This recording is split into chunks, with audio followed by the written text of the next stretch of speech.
on horseback. And of course, they're trying to keep the slaves from revolting, because a lot of the men are off fighting in the war. And you can go to our courthouse and you can actually see who's in these slave patrols. Each district had men who signed up for it. Kind of like a KKK kind of. It's kind of what will become the KKK. So these men are not necessarily violent, you know, Violent, right. but they are the police. Night riders. They're kind of night rider kind of thing. Now, if I told you earlier there was about 150 people who were free, African Americans who were free in Patrick County, and every year you had to go to the courthouse and you had to pay 25 cents and register and prove that you were not a slave. And they gave you a piece of paper. If you lost that piece of paper, you could be taken back into slavery. Any of you see 12 Years a Slave? The movie was out last year. Any of you see that? This is what happens in that movie is a man who is a free man is taken back into slavery, and it's his life story.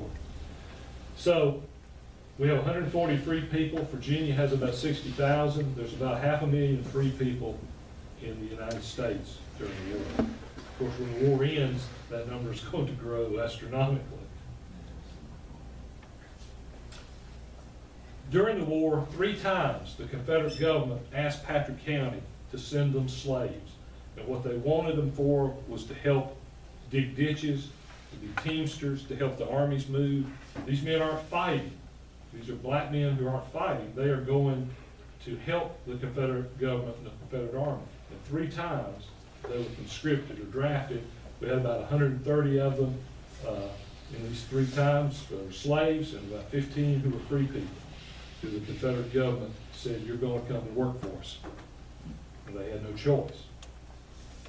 Well, they probably had a choice, but dying isn't necessarily a good choice.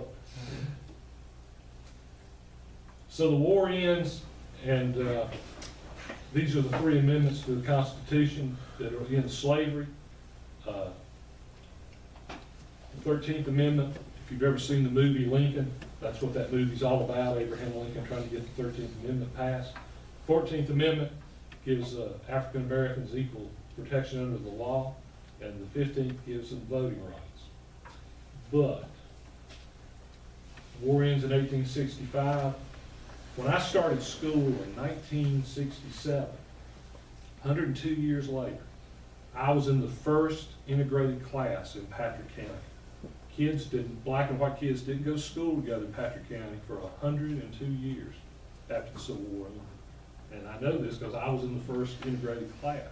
There was a whole separate high school for black people in this county. It was Patrick Central, I think they called it. It was down Route 8 on the Blackjack Road. I think it's a trucking company now. The building is a trucking company. Burgess Trucking now. Burgess Trucking. You know where Burgess Trucking is? That was the black high school.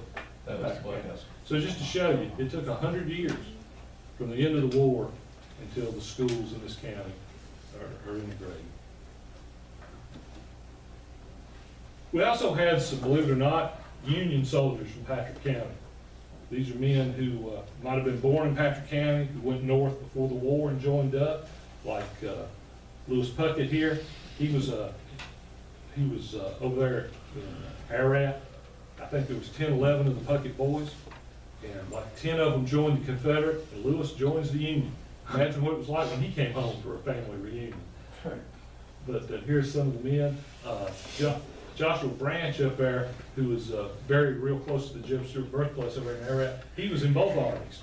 He was in the Confederate and the Union Army. And of course, the reason he was in both armies is, you know, if they give you money to join, he'd sign up, get the money, stay a while, and then skedaddle and disappear. He ended up going up north and joining again because they gave him money. So there's all sorts of things going on like this during the war. And he eventually come back. Yeah, he's buried right there beside the birthplace. It's funny though, he's buried in the Pettigo Cemetery, and he's buried in the very back, and there's nobody around him. He's just buried out there by himself. So, I don't know why, but that's Imagine. But anyway, I wish I had a Burnett here who would have been a Yankee. That would have been a lot more fun. Maybe I should look that up. Probably find one. Yeah. We are a bunch of winners. Is that out loud? I say that. I mean that. This is This is Abram David Reynolds. This is R.J. Reynolds' brother. You might know about him. His family started a company called Reynolds Metals. Any of you ever see Reynolds Wrap?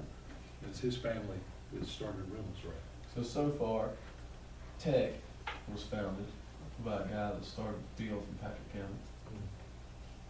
American Tobacco American Tobacco and R.J. and Tobacco. RJ Reynolds Tobacco, Tobacco. which went all the way down to Winston, does that sound correct? Winston Tobacco, And this guy's son started Reynolds Metals. Reynolds Metals, which is Reynolds Wrap. It's Reynolds Wrap. So he served in the war. He's a very interesting character. Remember I told you Rufus Woolwine wrote a diary? Well, he kept a diary of what happened to him in the war. And this is how he ends his, and I'll let you read that. It's actually kind of a moving thing, what he writes right there. But early in the war, he had been sent off to West Virginia to get some salt. He did a very good job of that. Then his daddy, Hardin Reynolds, sends him off to North Carolina to get some cotton. When he comes back, the cotton apparently has smallpox in it. Now, all of you probably inoculated for smallpox when you were kids, and you come to school, you don't have to worry about these things. But a disease like smallpox then will kill you. Will kill you, will kill everybody in your family. And it kills 2 of his brothers and sisters. And We yet- actually looked at the symptoms of smallpox earlier in the year. It's pretty, It's not pretty. it's awful. It's awful. So he is sent off to war. And when he comes home, he doesn't know what kind of reception he's going to get, because the last time he's there, he's basically caused 2 of his brothers and sisters to die. And he talks about his father coming out, basically meeting him on the road, and embracing him. And he said it's the first time he knew his father loved him. And it's a very moving thing for me to see him actually write about that. Kind of Gone with the Wind, that scene in Gone with the Wind when Ashley Wilkes comes walking down there. Prodigal son. The prodigal son comes down. And parents should never give up on a wayward child. Is that what your mother said? Hi, come on in. You have a visitor, Mr. Brad.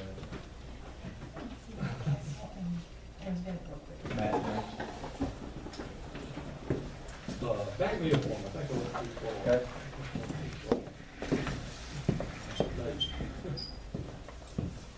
Yeah, this is the best story in the whole thing. Here's some other men from Patrick County who fought in the Civil War, and we'll tell you some stories about them. The fellow on the bottom left over here is a guy named Andrew Stedman, who was from North Carolina, came to Patrick County, married a Patrick County girl. 1876, he starts a newspaper. He called it The Voice of the People.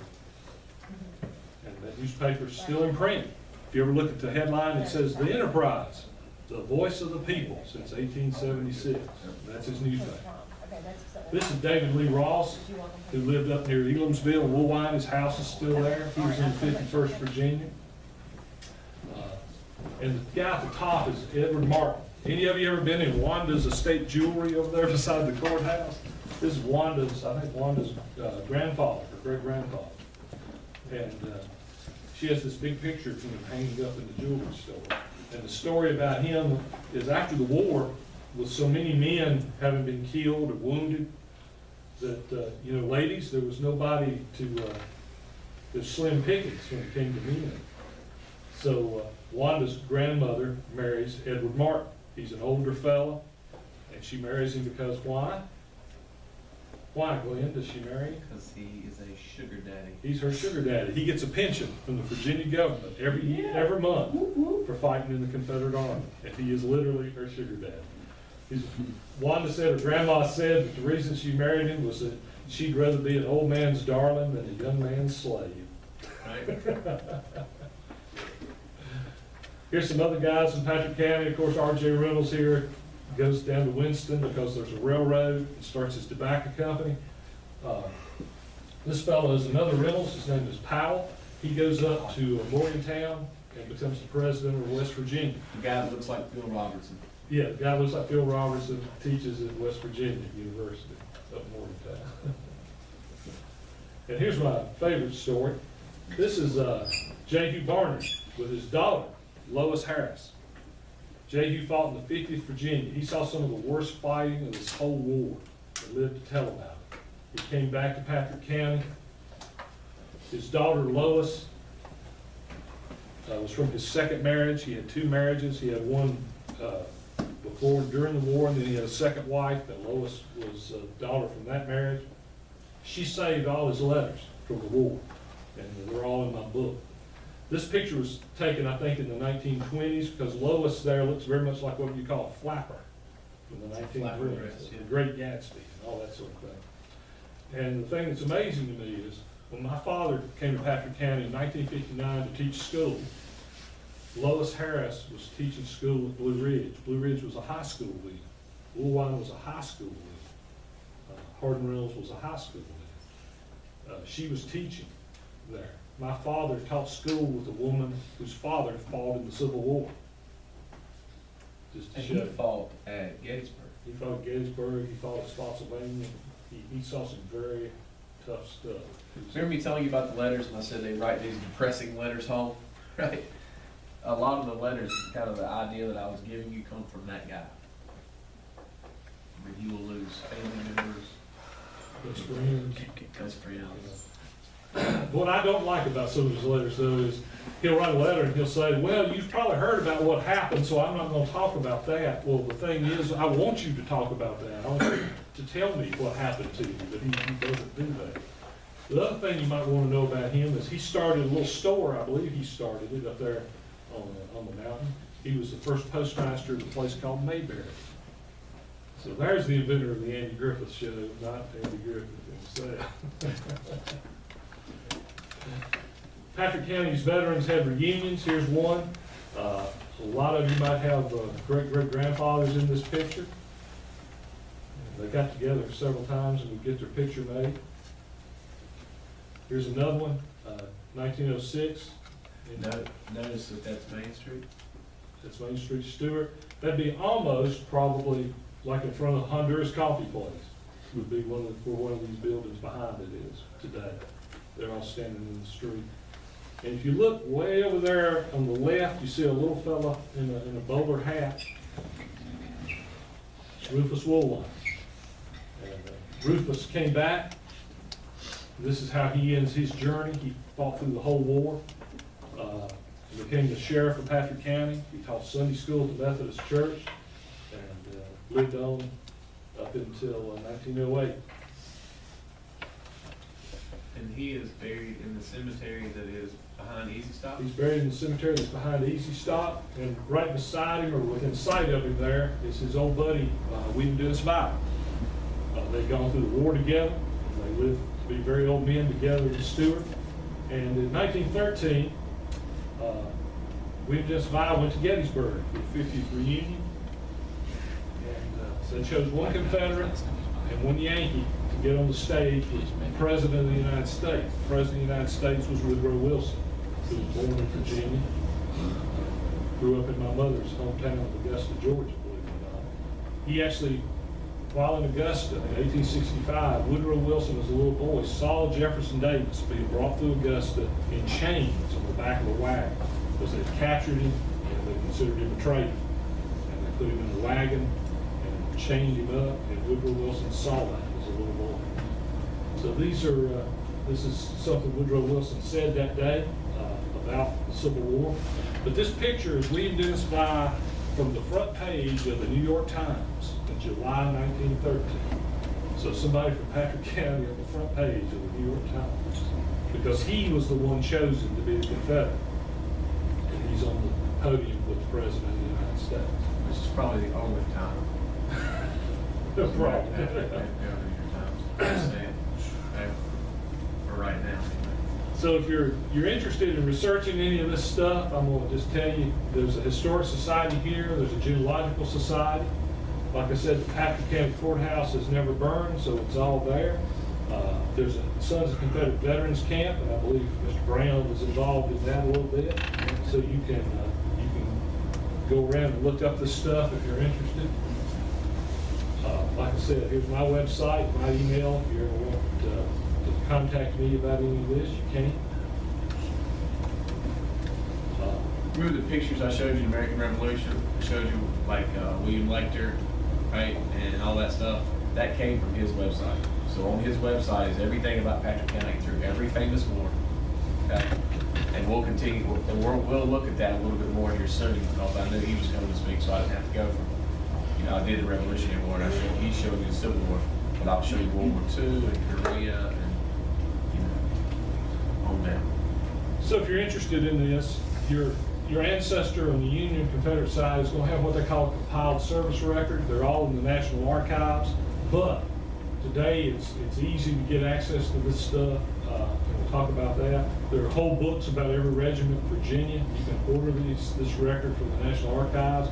If you want to go to Virginia Tech, they're all microfilm up there. And here you can see the way it is at Virginia Tech. This is all the records, everything they knew about your ancestor on microfilm. But today, it's easier because everything is online. The Library of Virginia, you can find your great-granddaddy's pension application. It's online. You don't have to leave the couch. All of these things are online today because of, everything is scanned in now, everything's digital. So 25 years ago, I had to go to Richmond to do a lot of this. Now I can sit at home and watch basketball. Excellent. There's internet sources today, and this is the real easy way to do this. Ancestry, it used to be Footnote, it's called fold3now.com. And you can go up there, and they actually have your great-granddaddy's records scanned in, and you can see everything that's there about it. There's also human resources. This is my buddy Wayne Jones, and Wayne portrays Jeb Stuart. If you ever go to the birthplace of the reenactment, you might see Wayne walking around out there. He's getting a little old to be Jeb Stuart, but he's still doing it. And that's him in his full outfit is old Jeb right there. And like I said, Mr. Brown is involved with the SCV camp, so there's lots of ways to find out about this stuff. There's all kind of published sources about the war. You can write books after books after books. Like I said, the official records are 128 volumes, great old big black books with gold writing on them. They redid a supplement to it. It's almost 100 volumes too, so you can pretty much spend the rest of your life studying this stuff if you really want to. But these are some of the books that have been published about the war. A lot of this is by the men who fought in the war. And that's why it's a good story. In Patrick County and Henry County, there are places to go. My favorite place is the Bassett Historical Center over there. And these are some of the things. A lot of Patrick County material is over there, and a great place to go and do a little research. Over at Surrey Community in Dobson, they have a big library, a room at the top that has a lot of genealogy stuff. And they have all the North Carolina books and things like that. Now, if you don't remember anything I said here today, I want you to remember this. The statue in front of the Patrick County Courthouse is not Jeb Stuart. Everybody goes around talking about how that's the statue of Jeb Stuart. It's not. It's a Confederate infantryman. Jeb Stuart is down here on the base. There's just a little plaque to him. But how many of you just assumed it's Jeb Stuart in front of the courthouse? That's what I've been told. I've been told Jeb that. Stuart. I haven't been to the courthouse. That's good. What? Never been to the courthouse. You ever drive by it? No, You don't ever go down Main Street. no. Glenn, did you ever have to go to the courthouse when you were their age? Next slide.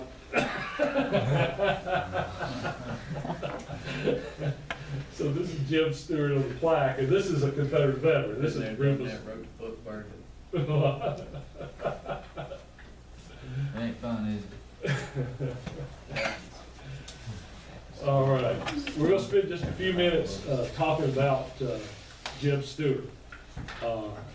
Jeb Stuart grew up in Ararat, like I grew up in Ararat, so he's been part of my life. But believe it or not, this fella here on the left is Jeb Stuart, but he doesn't have a beard. And the joke I used to say to the girls in any of these classes is, would you go to the prom with that guy? Kind of a bad hair day, ain't he? That's Jeb Stuart at your age. He's about 17 in that picture. He's at West Point. He's at the United States Military Academy at West Point, New York. And he is 16, 17 years old in that picture. This, of course, is the more famous version of Judge Stewart with his beard and his Confederate uniform. But we'll talk a little bit about Jeb so you kind of know who he is.